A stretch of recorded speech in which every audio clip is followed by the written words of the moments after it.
When you see something, when you see an anti-prosperity message, first of all, make the unconscious conscious. Don't just accept it.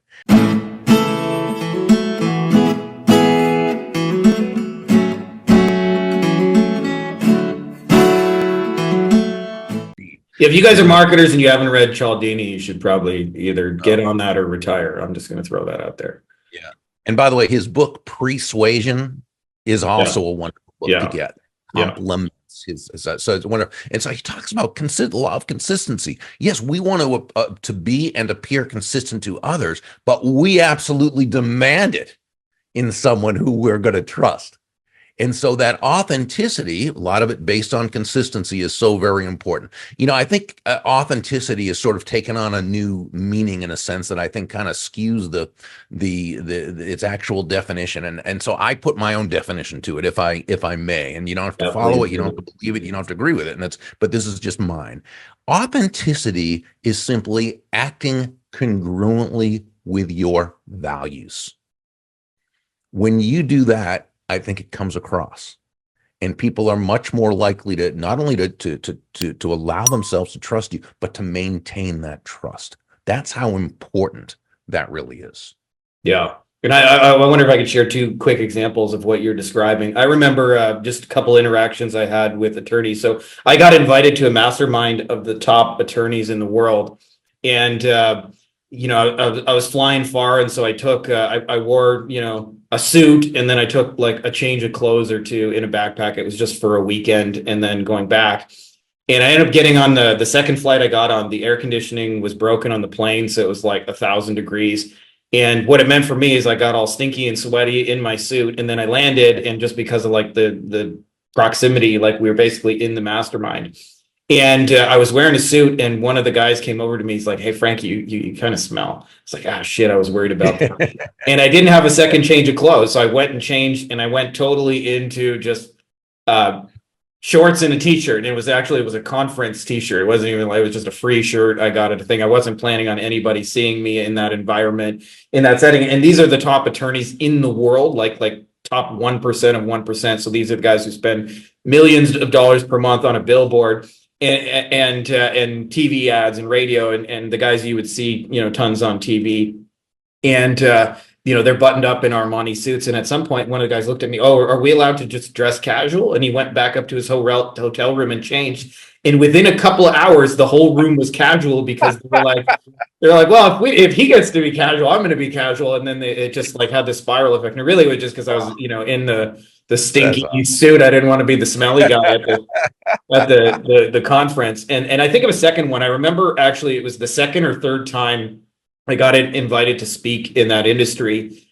And I was doing a speech, and it had worked really, really well, but I just like, it wasn't me. It was very like formal and buttoned up. And I thought that's like kind of what attorneys wanted, because that was my market. And I remember like I decided the night before to change it, which is like super risky. And I put all this like stupid jokes and humor into it, and a little bit of swearing, and just things that were really, really me. And I remember thinking, either they're going to love this, or I'm never going to be invited back to this conference ever again. And it's like, my speaking career is finished today. It was like one of those. And I knew like there was no chance of middle ground. It was one or the other. And then we got the comments card back, and they all said it was so refreshing to not have this overly formal presentation. And as you mentioned, when you're yourself, you give other people permission to do it too. And then, you know, it's like, it's amazing how much I've learned over the years. You can talk to a lawyer who does 50 million a year and message him and say, "Hey, dude, you know, why are you looking like a douche on social media?" And they'll laugh and respond to you, and they actually prefer that kind of communication. So let's talk law number 5, the law of receptivity. The key to effective giving is to stay open to receiving. Yeah. And this really means nothing more than understanding that, you breathe out, you also have to breathe in. It's not one or the other. It's both.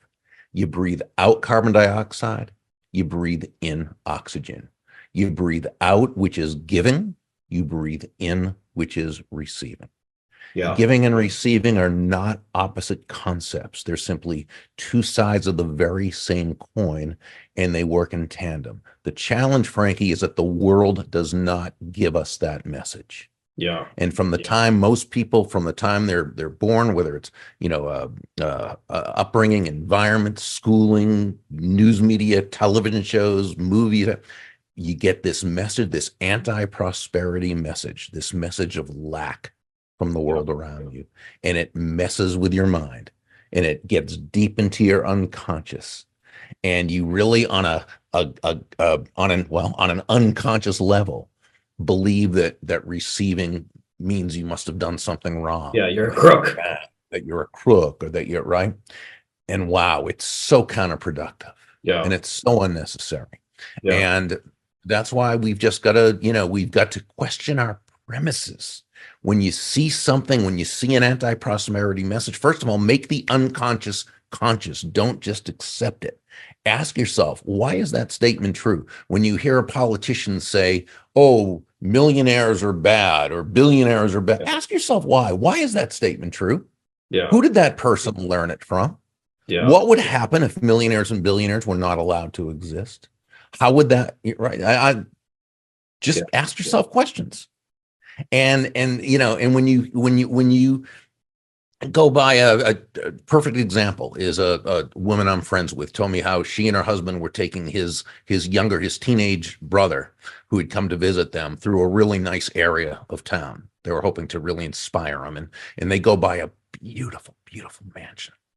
And the young boy says, oh, I wonder what they had to do to get that. Yeah. And she said, right. What's the premise? And not how many people did they help? Yes, because she said, well, let's reframe that. Let's look at this a different way. Yeah. How many people did that person have to serve? What did they have to invent that gave value to other people's lives that they willingly bought because they felt it would make their life better?